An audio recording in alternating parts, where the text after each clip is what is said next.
세상은 잿빛 먹구름으로 뒤덮였다. 거대한 도시 서울은 빗줄기에 잠겨 깊은 잠을 자는 듯했다. 한강의 불빛들은 물안개와 빗물에 번져 흐릿하게 빛나고 건물들 사이로 쏟아지는 폭우는 지상을 씻어내렸다. 모든 것이 차갑고 축축한 절망에 젖어드는 밤. 한세희는 그 모든 것을 뚫고 묵묵히 걷고 있었다. 그녀의 발걸음은 빗물에 젖은 아스팔트를 단단하게 딛고 표정은 흐트러짐 없이 침착했다. 그녀의 내면은 복잡했지만 그녀의 외면은 늘 그렇듯 완벽하게 통제된 평온함을 유지했다. 한세희 그녀는 대한민국 최고의 신경외과 전문의 중 한 명이었다. 냉철한 이성과 신들린 듯한 손기술로 수많은 난치병 환자들의 목숨을 살려냈다. 그녀는 병원 안팎에서 얼음 여왕으로 불렸다. 감정에 휩쓸리지 않고 오직 의학적 사실과 논리에만 집중하는 그녀의 태도 때문이었다. 그녀는 환자의 고통에 공감하되 그것이 자신의 판단을 흐리게 만들지 않도록 철저히 선을 그었다. 하지만 그 모든 냉정함 뒤에는 환자의 생명을 향한 뜨거운 열정과 책임감이 숨어 있었다. 그녀에게는 삶과 죽음의 경계에서 흔들리지 않는 강인한 정신력이 있었다. 그날 밤 그녀는 늦은 수술을 마치고 집으로 돌아가는 길이었다. 운전하는 내내 라디오에서는 태풍 경보가 쏟아져 나왔다. 도로는 텅 비어 있었고 거대한 빗줄기는 앞을 가로막았다.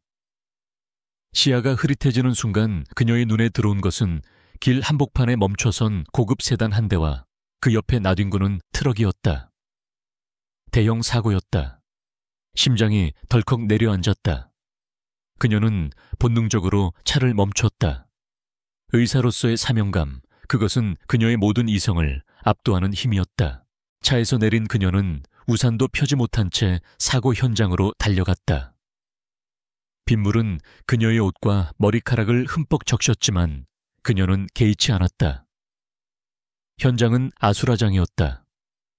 트럭 운전사는 의식이 없는 듯했고 고급 세단은 앞부분이 형체를 알아볼 수 없을 정도로 찌그러져 있었다. 그녀는 망설임 없이 세단으로 다가갔다. 차 문은 찌그러져 열리지 않았다. 그녀는 필사적으로 창문을 두드렸지만 안에서는 아무런 반응도 없었다. 그때 그녀의 눈에 비친 것은 희미한 인연기였다. 운전석에 앉은 남자는 피투성이가 되어 의식을 잃어가고 있었다. 그의 얼굴은 차가운 유리에 비친 자신의 모습처럼 창백했다. 하지만 그 창백함 속에서도 그의 이목구비는 놀랍도록 날카롭고 강렬했다. 그는 바로 대한민국 재계를 뒤흔드는 거대 기업 신화그룹의 시 권태수였다. 권태수 그의 이름은 그 자체로 권력과 공포를 의미했다. 냉혹하고 잔인하며 어떤 인간적인 감정도 보이지 않는다는 소문이 끊이지 않았다. 그의 그림자만 봐도 모두가 고개를 숙이고 피하려 한다는 이야기는 이미 재계의 정설이었다. 하지만 지금 그 권력의 정점에 있던 남자는 빗물과 피에 젖어 죽음의 문턱에 서 있었다. 그녀는 다급하게 응급구조대에 전화를 걸었다. 하지만 폭우로 인해 구조대의 도착은 지연될 수밖에 없었다. 그의 상태는 위급했다.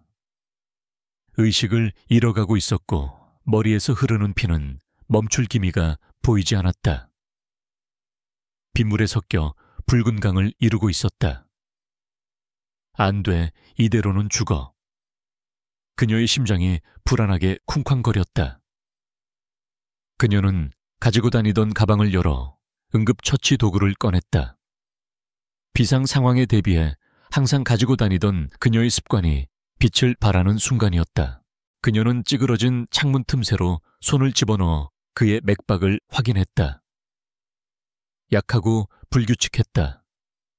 정신 차려요. 눈 떠봐요. 그녀는 그의 뺨을 두드리며 소리쳤다. 하지만 그는 미동도 없었다. 시간은 점점 흘렀고 그의 상태는 악화되고 있었다. 두려움에 질린 그녀의 손은 떨렸지만 이내 그녀는 마음을 다잡았다. 이 상황에서 그녀를 이끌 수 있는 유일한 것은 오직 의사로서의 사명감뿐이었다. 그녀는 정신을 잃어가던 그의 뺨을 강하게 때렸다. 정신 차려요. 당신은 살아남아야 해요. 그녀의 목소리는 폭우 소리를 뚫고 울려 퍼졌다. 남자의 미약한 의식이 돌아오는 듯 했다.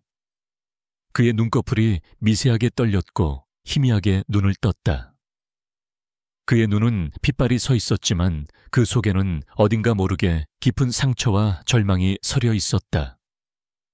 사람들은 그를 무서워했지만 그녀의 눈에는 그저 죽음의 공포에 사로잡힌 한 명의 환자로 보일 뿐이었다. 그녀는 차가운 빗물에 젖은 채 그의 찢어진 상처에 응급처치를 시작했다. 하지만 출혈은 쉽게 멈추지 않았다. 머리를 다친 환자의 의식을 유지하는 것이 가장 중요했다. 쇼크 상태에 빠지기 전에 그를 살려야 했다. 그녀는 다급한 마음에 그에게 말을 걸었다. 들려요? 내가 누구인지 여기가 어디인지 말해봐요. 그의 입술은 미세하게 움직였지만 아무런 소리도 내지 못했다. 그때 그녀의 뇌리를 스치는 생각이 있었다. 영화에서나 보던 위급 상황에서 환자에게 강한 자극을 줘서 의식을 유지시키는 방법.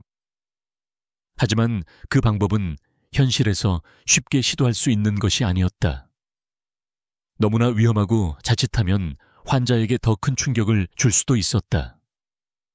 하지만 그녀는 다른 선택의 여지가 없었다. 구조대는 아직 멀었고 그의 생명은 꺼져가는 촛불처럼 위태로웠다. 그녀는 자신의 얼굴을 그의 얼굴에 가까이 가져갔다.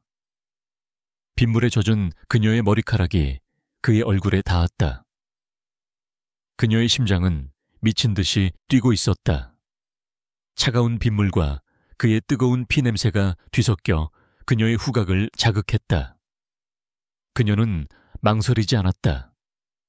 그녀는 조심스럽게 그의 입술에 자신의 입술을 맞췄다. 그의 입술은 차갑고 피 비린내가 났다. 그녀의 심장이 멎는 듯했다. 그녀는 짧고 깊게 그의 입술을 머금었다. 그것은 뜨거운 열정의 키스가 아니었다. 삶과 죽음의 경계에서 한 인간의 생명을 살리기 위한 절박한 시도였다. 그 행위는 그녀의 모든 이성을 초월한 오직 의사로서의 본능에 충실한 행동이었다. 키스를 통해 그녀는 그에게 생명의 온기를 전하고 싶었다. 그의 차가워져 가는 몸에 마지막 불꽃을 지펴주고 싶었다. 그녀의 키스는 짧았지만 그에게는 마치 번개처럼 강렬한 충격으로 다가왔다. 그의 눈이 번쩍 뜨였다. 그의 눈동자는 혼란과 놀라움으로 가득 찼다. 그는 숨을 크게 들이쉬었고 그의 심장은 다시 규칙적인 박동을 되찾는 듯 했다. 그 짧은 순간 그녀는 그에게 삶의 끈을 다시 쥐어준 것이다. 구조대가 오고 있어요. 조금만 더 버텨요. 그녀는 그의 곁을 떠나지 않고 그의 손을 잡고 속삭였다. 그녀의 손은 차가웠지만 그에게는 마치 따뜻한 온기가 전해지는 듯했다. 그녀의 눈빛은 흔들림 없이 그를 향해 있었다. 그 눈빛 속에는 어떠한 두려움도 경멸도 없었다. 오직 생명을 구하려는 의사의 뜨거운 열정과 강인한 의지만이 담겨 있었다. 그 순간 권태수의 차갑고 무감각했던 심장에 작은 균열이 일기 시작했다. 모두가 자신을 피하고 두려워했던 세상 속에서 빗속에서 자신을 향해 달려와 필사적으로 키스하며 생명의 끈을 놓지 않도록 도와준 이 낯선 여인. 그녀의 용기와 행동은 그의 메말랐던 영혼에 한 방울의 생명수처럼 스며들었다. 그는 그녀의 이름을 알지 못했지만 그녀의 얼굴과 그녀의 용감했던 행동은 그의 뇌리에 깊숙이 각인되었다. 이 만남은 단순한 사고가 아니었다. 그것은 거대한 운명의 서막이었다. 폭풍우가 몰아치는 서울의 밤 한세희는 그렇게 권태수의 세상에 첫 발을 내디뎠다. 며칠 후 병원 침대에 누워있던 권태수의 눈이 천천히 떠졌다. 그의 주변은 온통 흰색이었다. 멸균된 공기와 희미한 소독약 냄새가 그의 코끝을 스쳤다. 그는 자신이 사고 현장에서 구조되어 병원으로 옮겨졌다는 것을 어렴풋이 기억했다. 하지만 그의 뇌리에는 그날 밤의 폭우와 차가운 아스팔트, 그리고 무엇보다도 한 여인의 얼굴과 그 짧지만 강렬했던 키스가 생생하게 각인되어 있었다. 그의 머리는 붕대로 감겨 있었지만 깊은 잠에서 깨어난 듯 머리는 맑았다. 몸의 통증은 여전했지만 그를 가장 괴롭히는 것은 육체적인 고통이 아니었다. 그의 심장을 끊임없이 두드리는 불안한 질문들. 그녀는 누구였을까? 왜 그녀는 그렇게 용감했을까? 그리고 왜 그는 그녀의 키스에서 삶의 의지를 느꼈을까? 그의 개인 비서인 김민준이 병실 문을 열고 들어왔다. 민준은 태수의 신복이자 유일한 친구였다. 회장님, 괜찮으십니까? 민준의 얼굴에는 걱정스러움이 역력했다. 괜찮아. 내가 얼마나 의식을 잃고 있었지. 태수의 목소리는 여전히 낮고 차가웠지만 평소보다 미약한 기운이 느껴졌다. 만 이틀 정도입니다.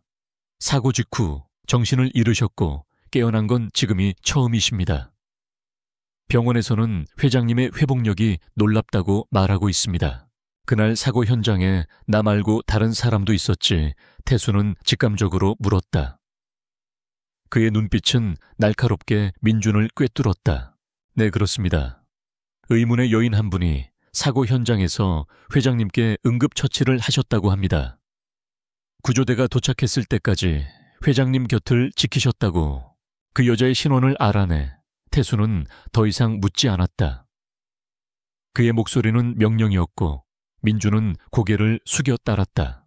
민주는 그녀의 신원을 추적하는 과정이 쉽지 않음을 깨달았다.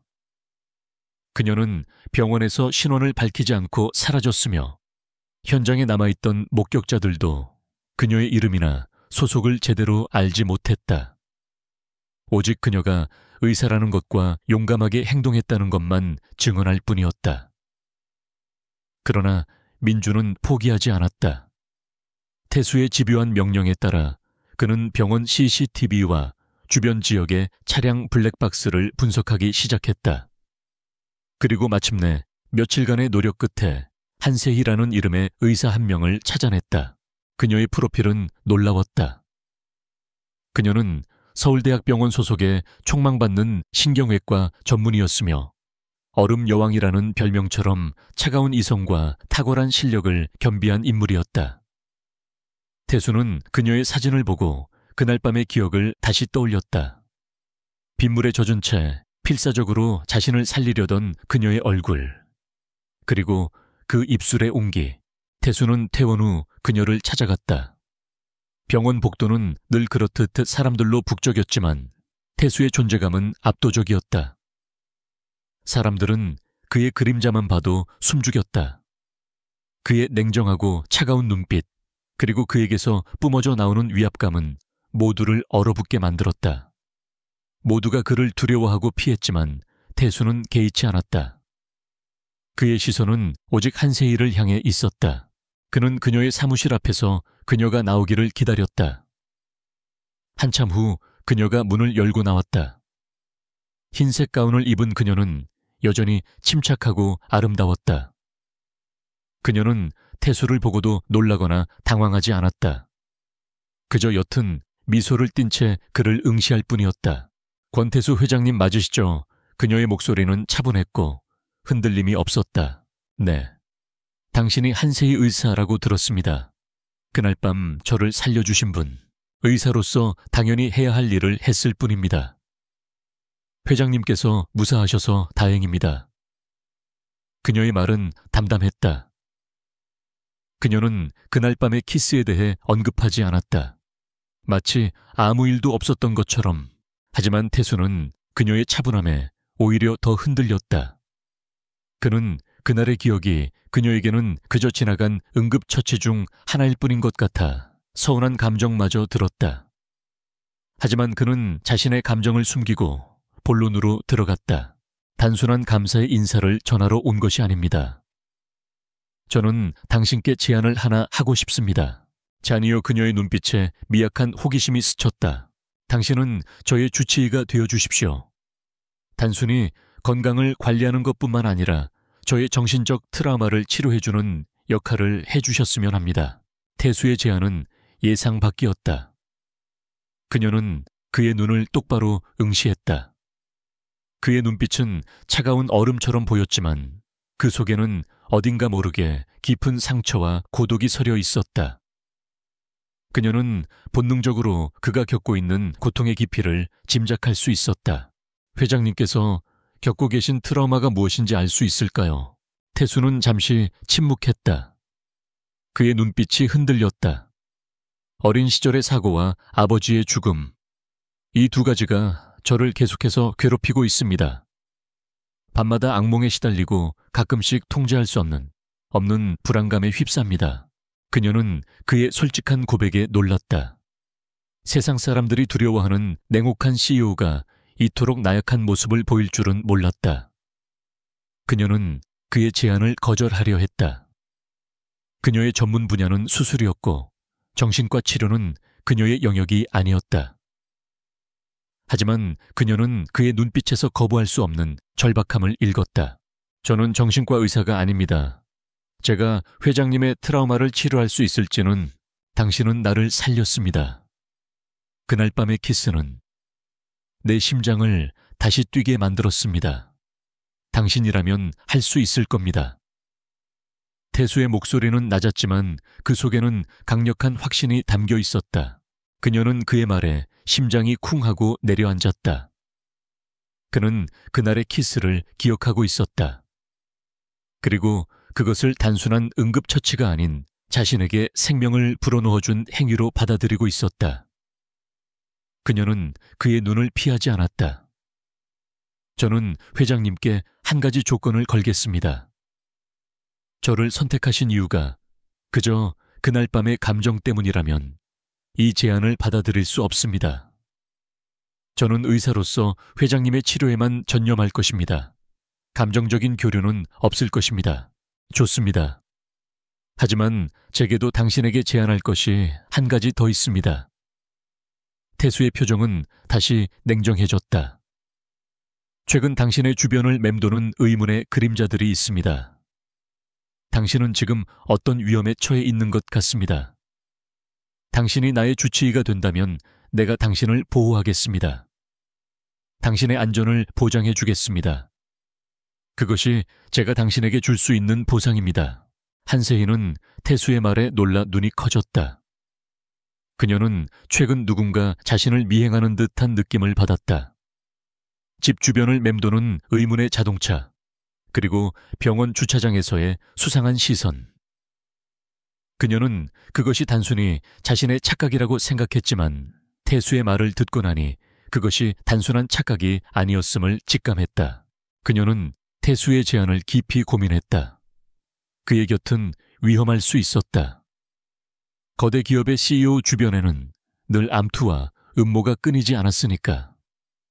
하지만 동시에 그의 보호 아래 있다면 그녀를 위협하는 그림자의 정체를 밝혀낼 수도 있었다. 그리고 무엇보다도 그녀는 태수의 눈빛 속에서 그날 밤의 키스 이후로 싹튼 묘한 감정의 싹을 느꼈다. 그것은 호기심이었고 연민이었으며 어쩌면 더 깊은 무엇인가의 시작일지도 몰랐다. 좋습니다.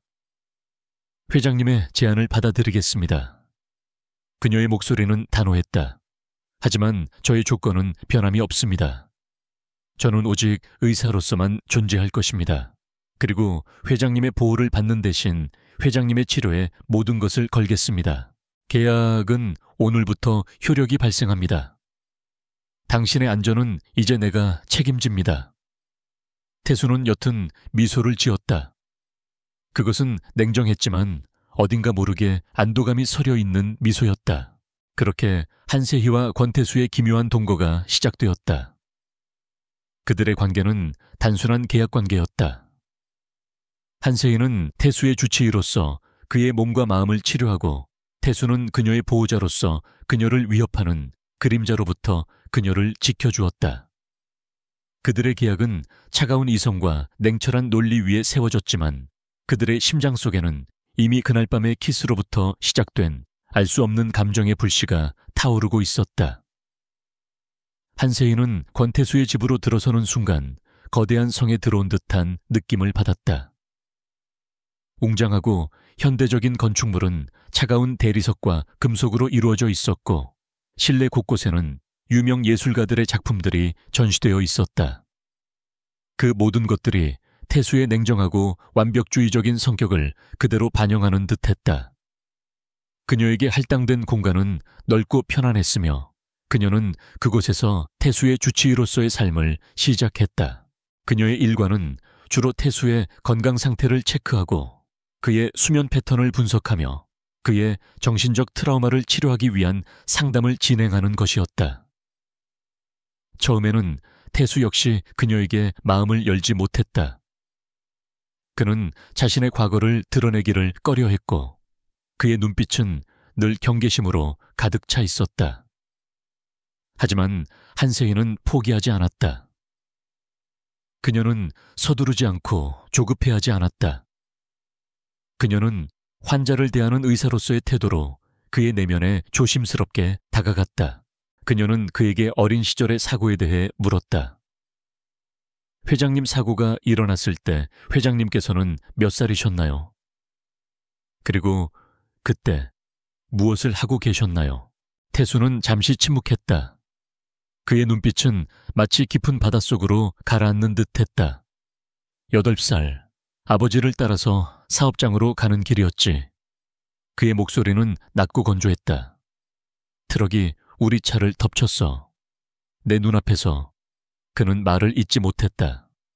그의 손은 무의식적으로 주먹을 쥐었다 폈다. 한세인은 그의 어깨를 조심스럽게 감싸 안았다. 괜찮습니다. 힘들면 말하지 않아도 됩니다. 하지만 기억하세요. 회장님은 혼자가 아닙니다. 제가 회장님 곁에 있습니다.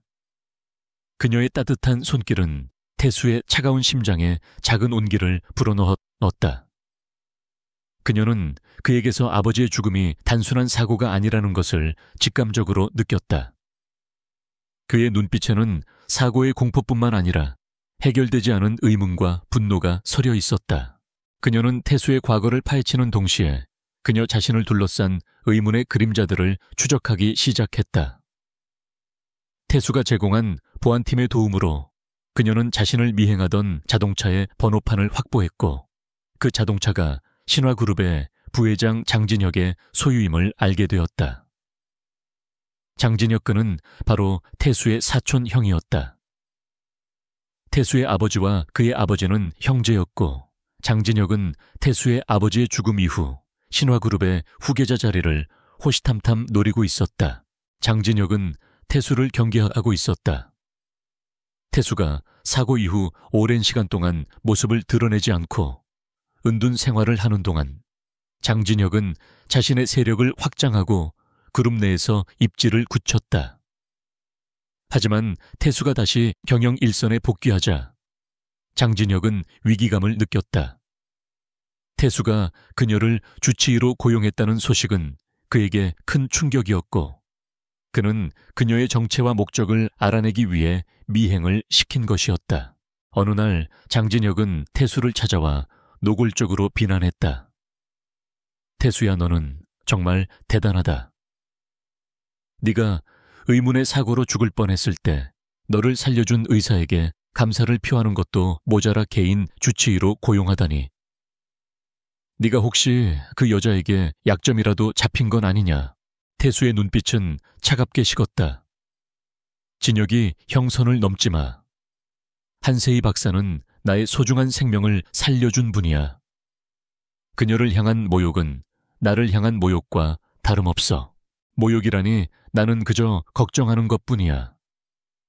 네가 감정에 휘둘려서 이상한 여자를 곁에 두는 것이 아닌지. 장진혁은 비아냥거렸다. 그의 눈빛에는 태수에 대한 경멸과 질투가 가득 차 있었다. 그 여자는 너와 달리 탐욕스럽지 않아. 그리고 너처럼 나의 뒤를 캐지도 않아. 만약 내가 그 여자에게 약점이라도 잡혔다면 그건 너처럼 비열한 짓을 해서가 아니라 나의 나약함을 드러냈기 때문이겠지. 태수의 목소리는 낮았지만 그 속에는 분노가 서려 있었다. 장진혁은 태수의 말에 잠시 움찔했지만 이내 다시 비열한 미소를 지었다. 그래, 내가 네 약점이라도 잡아볼까? 네 주변을 맴돌던 의문의 여인이 네 옆에 있다는 건 그만해. 태수의 목소리는 더욱 차가워졌다. 내 아버지의 죽음 이후 너는 늘 나를 감시하고 나의 모든 것을 빼앗으려 했지. 나는 이제 더 이상 너를 용납하지 않을 거야. 장진혁은 태수의 경고에 콧방귀를 뀌며 그의 사무실을 떠났다. 그의 뒤에는 태수를 향한 분노와 복수심이 가득 차 있었다. 그는 태수와 한세희를 무너뜨리기 위해 더 큰 음모를 꾸미기 시작했다. 한편 태수와 세희의 관계는 점차 변화하기 시작했다. 태수는 밤마다 악몽에 시달리며 잠 못 이루는 날들이 많았다. 그는 어린 시절의 사고와 아버지의 죽음이 반복되는 악몽을 꾸었고 잠에서 깨어날 때마다 극심한 공포와 불안감에 휩싸였다. 그때마다 세희는 그의 곁을 지키며 그를 다독여 주었다. 그녀는 그에게 따뜻한 차를 건네고 그의 손을 잡고 괜찮아요. 저는 여기 있습니다. 라고 속삭여 주었다. 세희의 존재는 태수에게 큰 위안이 되었다.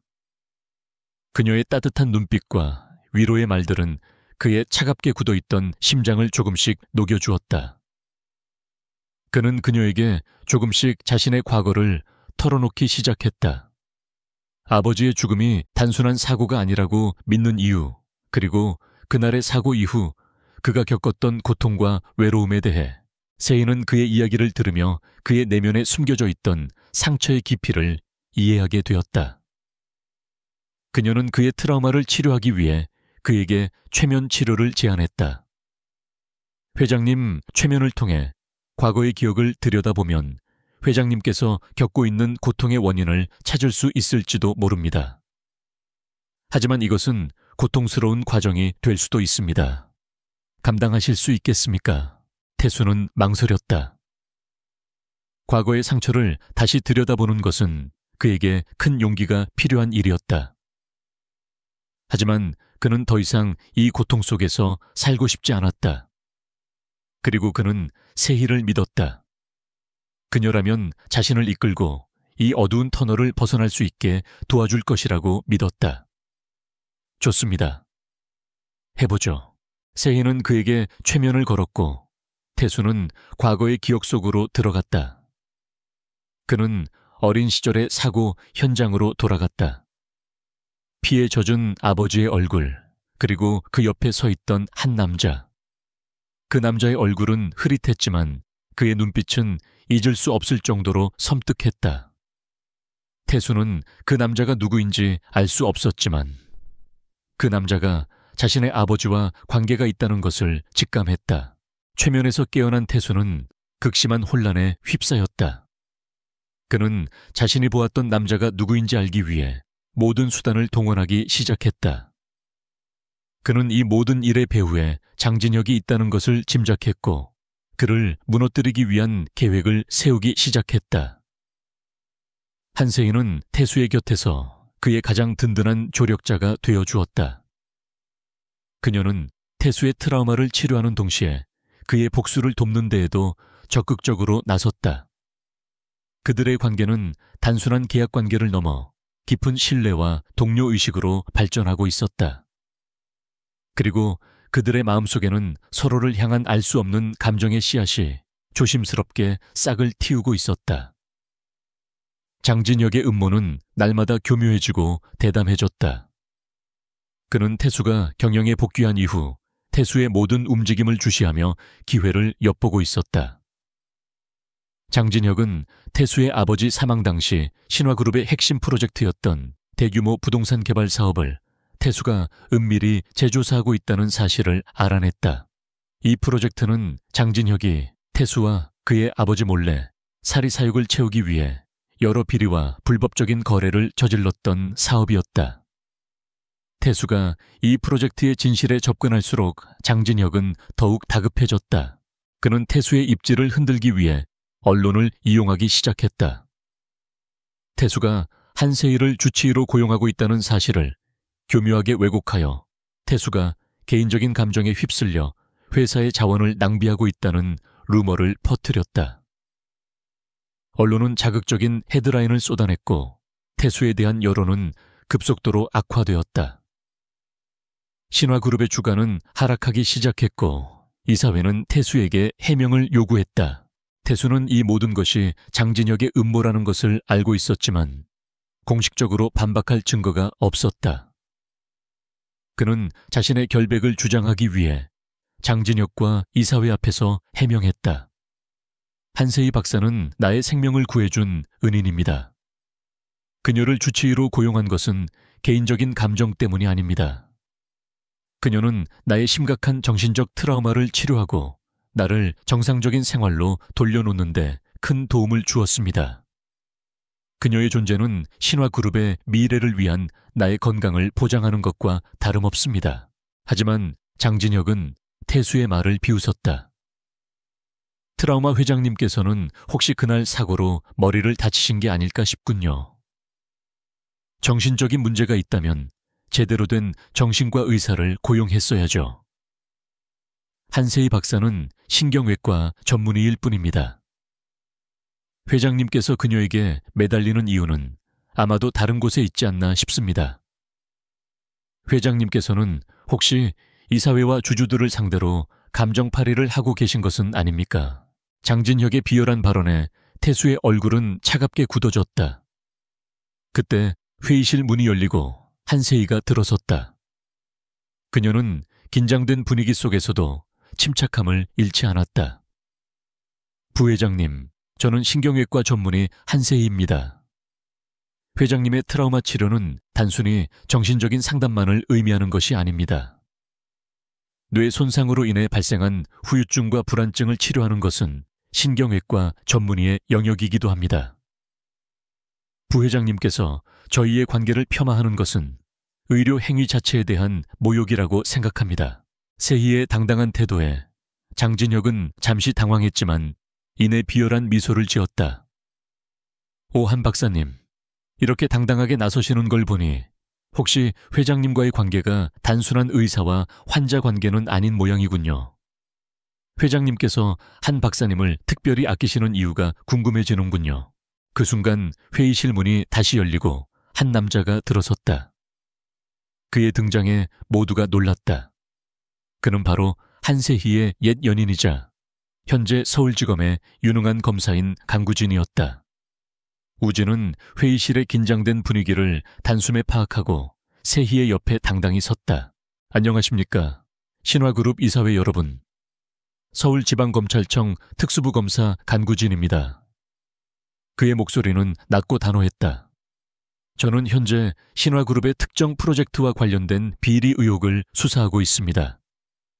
한세희 박사님은 이 사건과 전혀 관련이 없으며 오히려 이 사건과 관련된 몇몇 인물들로부터 위협을 받고 있다는 첩보를 입수했습니다. 회장님께서 한 박사님을 보호하고 계신 것은 그녀가 이 사건의 중요한 증거를 가지고 있을지도 모른다는 사실과 관련이 있을 수 있습니다. 우진의 말은 회의실을 충격에 빠뜨렸다. 장진혁의 얼굴은 하얗게 질렸고 태수의 눈빛은 차갑게 식었다. 태수는 우진의 등장을 예상하지 못했다. 그리고 우진이 세희를 한 박사님이 아닌 세희라고 부르는 것을 듣고 그의 마음속에 알 수 없는 질투와 분노가 치밀어 올랐다. 회의는 그렇게 혼란 속에서 끝이 났다. 장진혁의 비열한 음모는 잠시 주춤했지만 태수는 세희와 우진의 관계에 대해 의문을 품기 시작했다. 그는 우진이 세희의 옛 연인이었다는 사실을 알고 있었지만 그들의 관계가 단순히 과거에 머무르지 않았을지도 모른다는 불안감에 사로잡혔다. 그날 밤 태수는 세희를 찾아가 차갑게 물었다. 그 남자 간구진 검사 당신과 무슨 관계지? 세희는 태수의 냉정한 태도에 상처를 받았다. 옛 연인입니다. 하지만 지금은 그저 동료일 뿐입니다. 그는 제가 겪고 있는 위협을 알고 있었고 저를 돕기 위해 나선 것입니다. 도와줘. 당신은 내 보호 아래 있었어. 그가 당신을 보호하는 것보다 내가 당신을 더 잘 보호할 수 있어. 그는 왜 당신을 도와야 하는 거지? 태수의 목소리는 질투와 의심으로 가득 차 있었다. 회장님, 저를 믿지 못하시는군요. 저와 강 검사는 이미 오래전에 끝난 관계입니다. 그리고 강 검사가 이 사건에 뛰어든 것은 그의 직업적 사명감 때문입니다. 회장님께서 이 사실을 왜곡해서는 안 됩니다. 세희의 목소리도 점점 차가워졌다. 왜곡 당신이 진정으로 나를 믿었다면 그에게 나에 대한 이야기를 하지 않았겠지. 당신은 나를 이용하려고 한 것이었어. 태수는 세희를 향한 분노를 쏟아냈다. 이용. 저는 회장님의 생명을 살렸고 회장님의 트라우마를 치료하기 위해 노력하고 있습니다. 제가 회장님을 이용할 이유가 무엇입니까? 세희는 그의 오해와 불신의 깊은 절망감을 느꼈다. 그들의 대화는 파국으로 치달았다. 태수는 세희를 향한 불신과 질투를 감추지 못했고 세희는 그런 태수에게 깊은 상처를 받았다.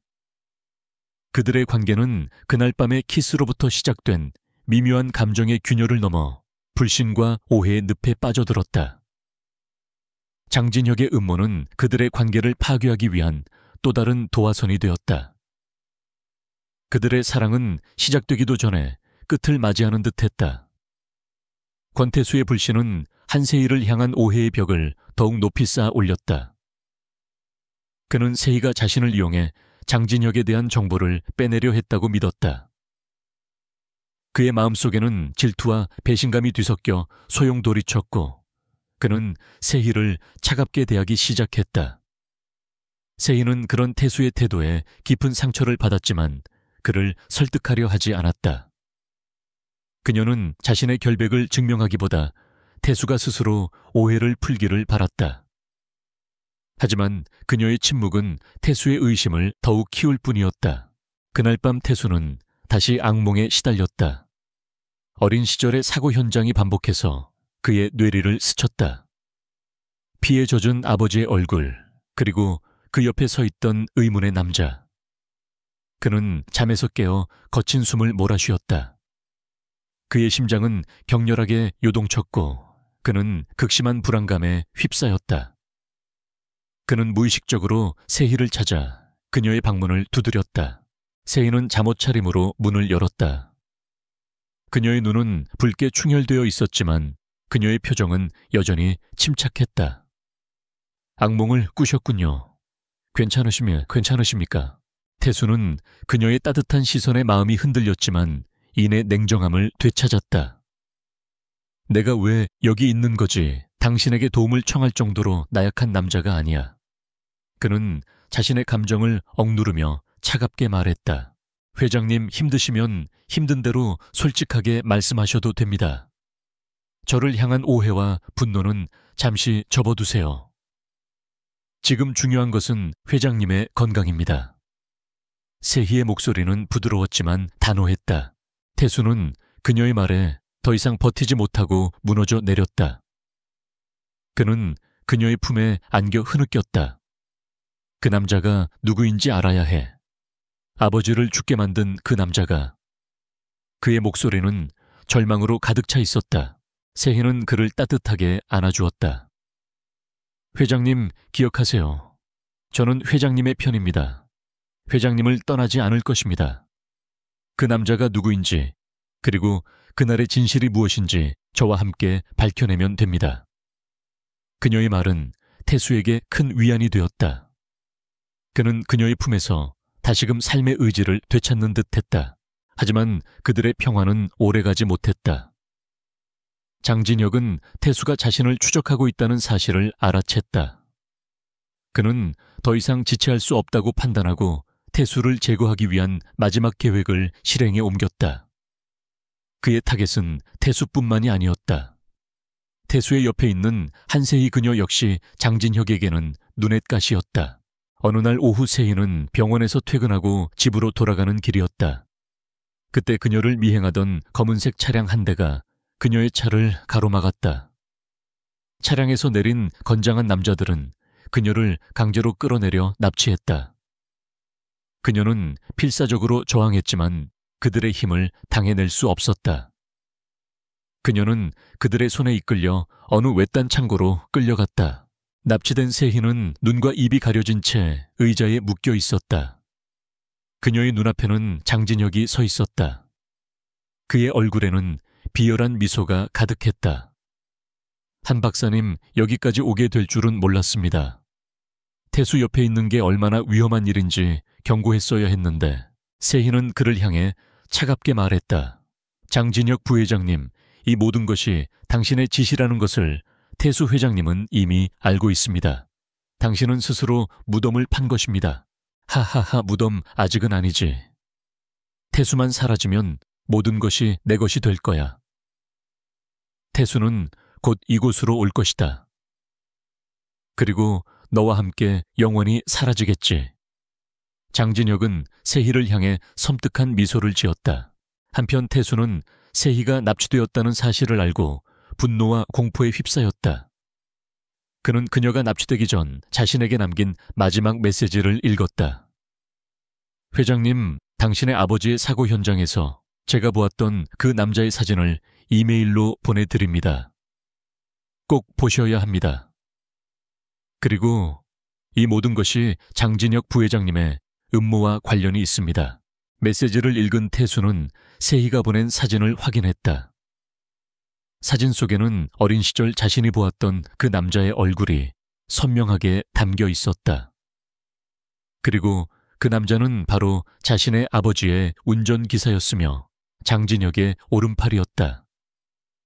태수는 모든 것을 직감적으로 깨달았다. 아버지의 죽음은 단순한 사고가 아니었다.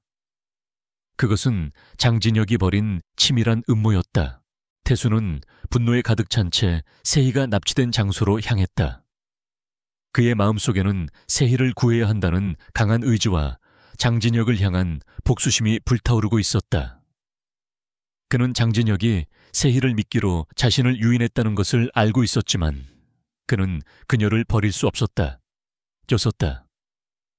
그는 세희를 향한 자신의 감정이 단순한 계약 관계를 넘어선 진정한 사랑이라는 것을 깨달았다. 태수는 장진혁의 부하들을 제압하며 창고 안으로 들어섰다. 그는 세희가 묶여있는 것을 보고 분노를 참지 못하고 장진혁에게 달려들었다. 격렬한 몸싸움이 벌어졌고 태수는 장진혁에게 치명적인 일격을 가했다. 그때 장진혁은 마지막 발악으로 태수에게 총을 겨눴다. 태수야, 너는 네 아버지처럼 비참하게 죽게 될 거야. 장진혁의 눈은 광기로 가득 차 있었다. 하지만 그 순간 세희는 묶여있던 끈을 풀고 태수에게 달려들었다. 그녀는 태수를 밀쳐내고 총알을 대신 맞았다. 총알은 그녀의 어깨에 박혔고 그녀는 비명을 지르며 쓰러졌다. 태수는 충격에 휩싸였다. 그는 세희의 품에 안겨 흐느꼈다. 세희야, 안 돼, 제발. 회장님, 괜찮습니다. 제가 회장님을 사랑하니까요. 그녀의 목소리는 희미했지만 그 속에는 진심이 담겨 있었다. 태수는 세희의 고백에 눈물을 흘렸다. 그는 세희를 향한 자신의 사랑을 깨달았지만 너무 늦었다는 사실에 절망했다. 그때 경찰이 창고로 들이닥쳤다. 그들을 이끌고 온 것은 다름 아닌 간구진 검사였다. 그는 세희가 태수에게 보낸 이메일을 통해 이 모든 음모를 알아챘고 경찰을 이끌고 현장으로 온 것이었다. 장진혁은 현장에서 체포되었고 세희는 응급실로 옮겨졌다. 태수는 그녀의 곁을 떠나지 않았다. 그는 그녀의 손을 잡고 그녀의 회복을 기다렸다. 그들의 사랑은 위기와 절망 속에서 더욱 깊어졌다. 그리고 그들은 함께 장진혁의 음모를 밝혀내고 정의를 실현하기 위한 마지막 싸움을 준비했다. 한세희는 응급수술을 무사히 마치고 중환자실에서 의식을 회복했다. 그녀의 어깨에 박힌 총알은 다행히 생명에는 지장이 없었지만 깊은 상처를 남겼다.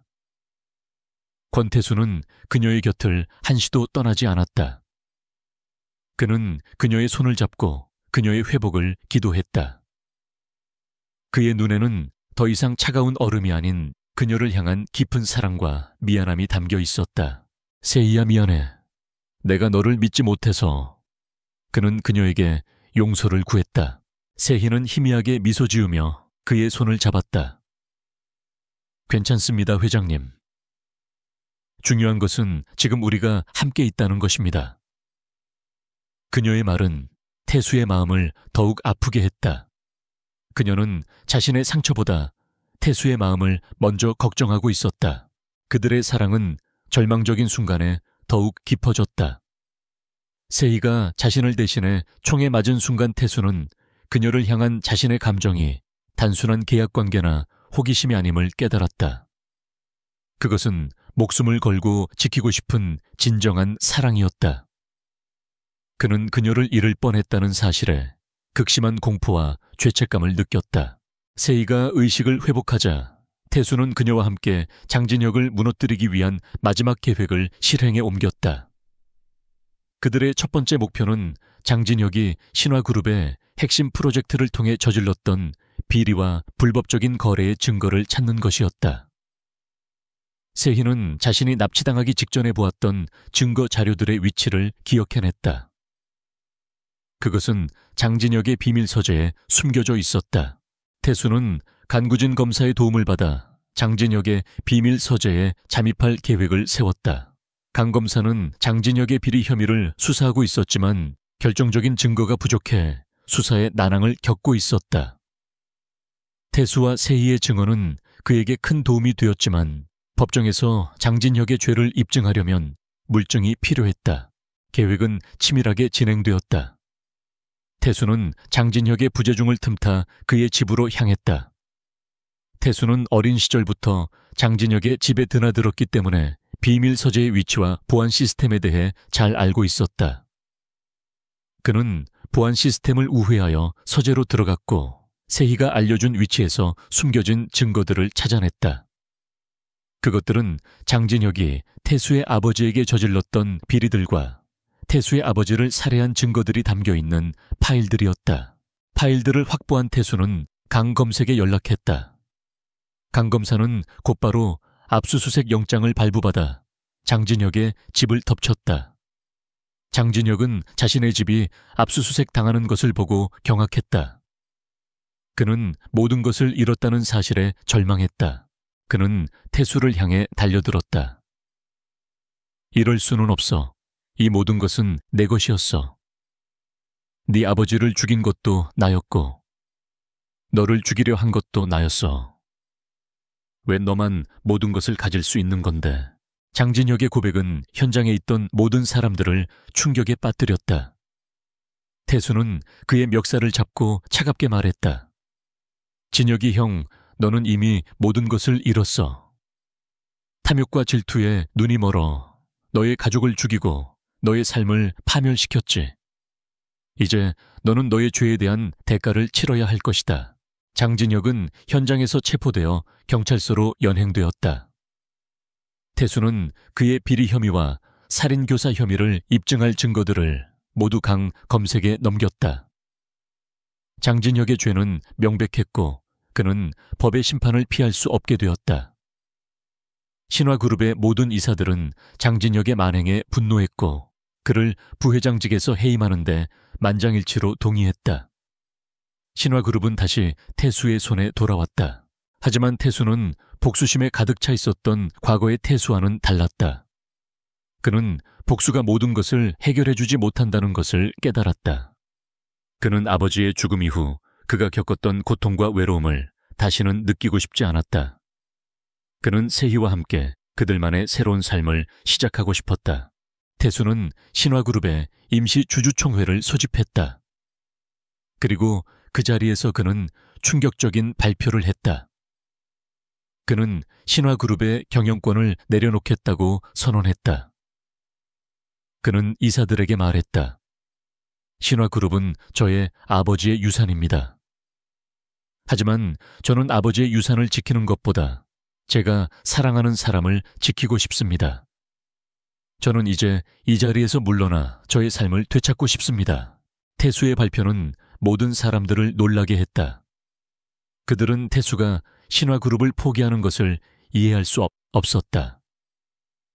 하지만 태수의 눈빛은 확고했다. 그는 신화그룹의 경영권을 전문 경영인에게 맡기고 이사회 의장직만 유지하겠다고 선언했다. 그의 결정은 신화그룹의 주가를 폭등시켰고 그의 결단은 모든 사람들로부터 존경을 받게 되었다. 그는 세희를 찾아가 말했다. 세희야, 너와 함께 새로운 삶을 시작하고 싶어. 더 이상 차가운 대리석 건물 속에서 외롭게 살고 싶지 않아. 너와 함께 따뜻한 집에서 평범한 행복을 누리고 싶어. 세희는 태수의 진심 어린 고백에 눈물을 흘렸다. 그녀는 그에게서 더 이상 과거의 상처와 고통을 발견할 수 없었다. 그녀는 그의 눈빛 속에서 그녀를 향한 순수한 사랑과 새로운 삶에 대한 희망을 보았다. 그들은 서로를 꼭 끌어안았다. 그들의 사랑은 모든 역경을 이겨내고 새로운 시작을 향해 나아가고 있었다. 세월은 흐르고 모든 상처는 아물었다. 권태수는 신화그룹의 회장직을 내려놓고 한세희와 함께 조용한 교회의 전원주택으로 거처를 옮겼다. 그들의 집은 웅장하고 차가운 대저택이 아니었다. 따뜻한 햇살이 잘 드는 남향의 아담한 집이었다. 창문 밖으로는 싱그러운 잔디밭과 작은 정원이 펼쳐져 있었고 그곳에는 세희가 직접 심은 알록달록한 꽃들이 만개해 있었다. 그들의 삶은 평화롭고 소박했다. 태수는 더 이상 악몽에 시달리지 않았다. 밤마다 그의 곁에는 세희가 있었고 그녀의 따뜻한 품은 그의 모든 불안감을 잠재워 주었다. 그는 더 이상 과거의 상처에 얽매이지 않았다. 그는 세희와 함께 요리를 하고 산책을 하고 책을 읽으며 평범한 행복을 누렸다. 그의 얼굴에는 과거의 냉정하고 차가운 표정 대신 따뜻하고 부드러운 미소가 가득했다.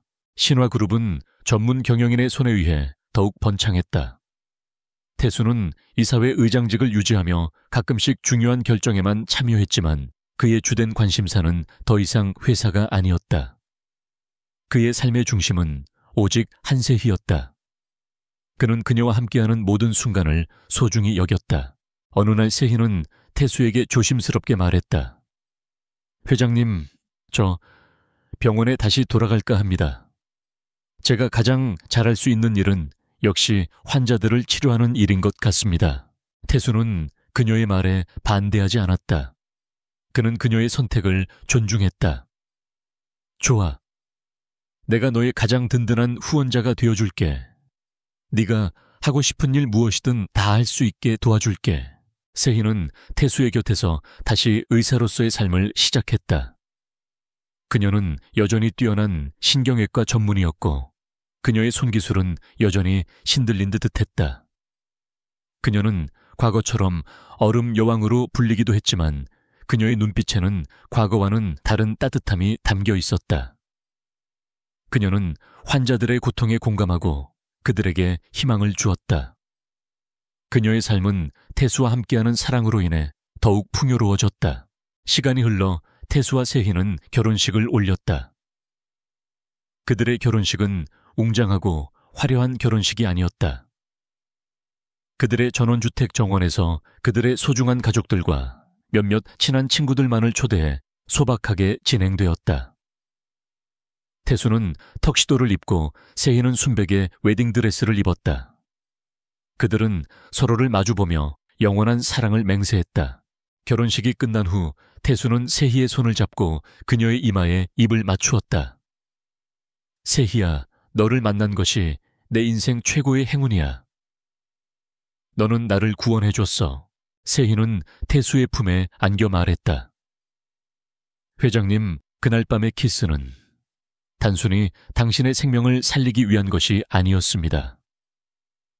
그것은 나의 삶을 변화시킨 운명의 시작이었습니다. 당신은 나의 가장 소중한 사람입니다. 그들의 사랑은 그렇게 시작되었다. 모두가 두려워하고 피했던 냉혹한 CEO와 용감하고 강인한 의사. 그들의 만남은 기적이었고 그들의 사랑은 모든 역경을 이겨낸 위대한 서사시였다. 그들은 서로의 상처를 치유하고 서로의 결핍을 채워주며 영원한 사랑을 약속했다. 그들의 삶은 앞으로도 계속될 것이다. 그들의 사랑은 봄날의 햇살처럼 따뜻하고 여름날의 소나기처럼 뜨거우며 가을, 날의 단풍처럼 아름답고 겨울날의 눈처럼 순수할 것이다. 그들은 서로에게 영원한 안식처가 되어줄 것이다.